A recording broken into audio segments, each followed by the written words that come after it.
The first time Mary saw Death, he sat on her mother's chest, pressing down with long black fingers. She was 9 at the time. It was just before dawn. The roosters hadn't started their noise yet and the house was cold. Mary had woken up suddenly for no reason. That's when she saw it. A tall, dark figure crouched over her mother's body. Its face looked like smoke. No eyes, no mouth, just a shape. She could hear breathing, but her mother didn't move. Mary tried to scream, but her throat was locked. Her tiny body froze on the mat. After what felt like forever, the figure turned its head toward her. It had no face, but she knew it looked at her. Then it disappeared, like wind passing through smoke. Her mother died the next day. Mary told her uncle what she saw. He laughed and called her childish. Her aunt slapped her for talking nonsense. The pastor said it was a dream, but Mary knew what she had seen. And that wasn't the last time.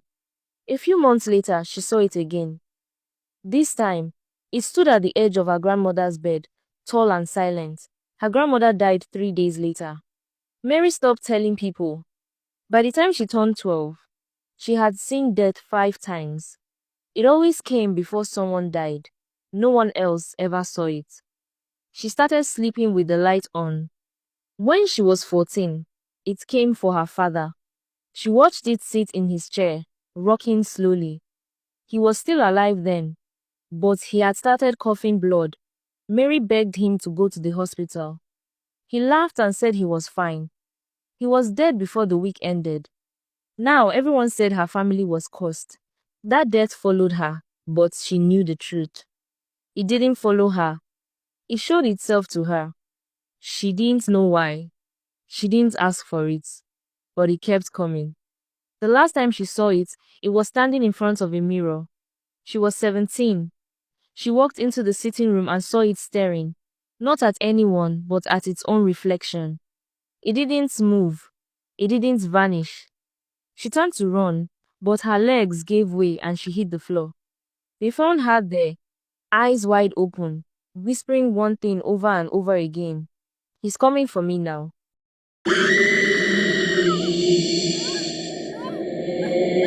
After the day when Death stood before Mary and didn't disappear, Mary changed. She stopped being quiet. She no longer hid the things she saw. She told her aunts, uncle, and pastor again. This thing is real. He comes before people die. I see him every time. Her aunt rolled her eyes. This girl wants attention. Her uncle just muttered, God forbid. But Mary didn't care anymore. She spoke at school. She spoke in the markets. She even stood in front of the church after service and said, some of you here, he's following you already. People laughed, and a few avoided her. Then came the day she saw Death outside the palace. It stood by the king's gate, its long fingers resting on the iron bars, its head tilted to the side like it was listening to something only it could hear. Mary panicked. She ran home, heart beating like a drum. But she knew what to do. She went to the palace. She waited by the gate. She begged to speak to the king. They pushed her away. They said, go home, girl. You can't just walk into the king's house. So she shouted, tell the king Death is at his gate. Everyone stared at her, like she's crazy. Some laughed. Some said she had run mad. 2 days later, the king died in his sleep. Suddenly, everything changed. The next morning, a crowd gathered outside Mary's house.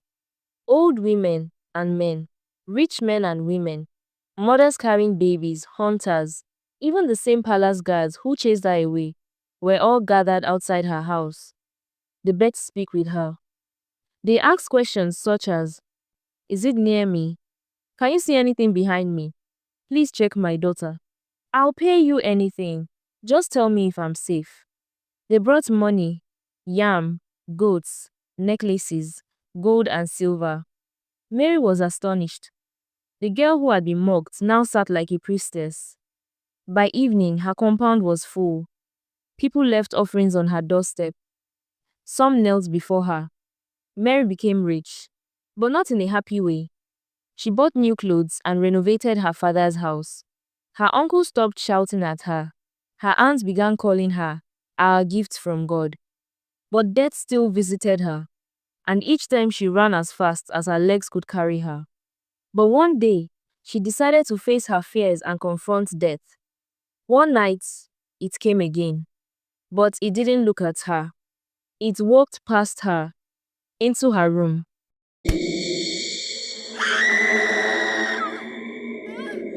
Mary stood in her room, facing the figure that had haunted her for years. This time, she didn't run. She didn't freeze, but spoke. She asked it why it kept following her, and why it wouldn't let her be. The figure didn't speak, but something heavy filled the room. It was a memory. A moment she had forgotten for so long began to rise like smoke in her mind. She was 9 years old. She remembered the mango tree behind their old house. She remembered climbing higher than usual. She remembered the snap of a weak branch and the sharp pain she felt as her body hit the ground. She had stopped breathing. Her mother screamed. Neighbors ran and someone poured water on her. She woke up hours later while they were preparing for her funeral, confused and broken. They said it was a miracle. The village pastor had called it grace. But now she understood. She was meant to die that day. Death had come for her, and somehow she slipped away. Since then, she had been living on borrowed time. Mary looked at the figure again and began to beg. She knelt down and cried. She asked to be freed and said she didn't know. She said it wasn't her fault. But death didn't leave. It didn't speak, but it listened. Then, it turned to leave. As it reached the doorway, it paused. And just like that, Mary heard it. Not with her ears, but inside her bones. A voice that didn't sound human. You have 1 week. And then it was gone. Mary collapsed on the floor. Her hands shook. She didn't sleep that night. She didn't eat the next day. But then, she started visiting churches, shrines, prophets, and healers. She called on everyone who had ever said they knew the spirit world. She gave out money, sacrifices, fasts. She burned candles, bathed in rivers, and laid under the moon. She tried everything because she didn't want to die. Not now. Not when she had just started living. Not when people called her special, and not when she finally had a reason to be seen. But with each passing day, she felt it. It was getting closer.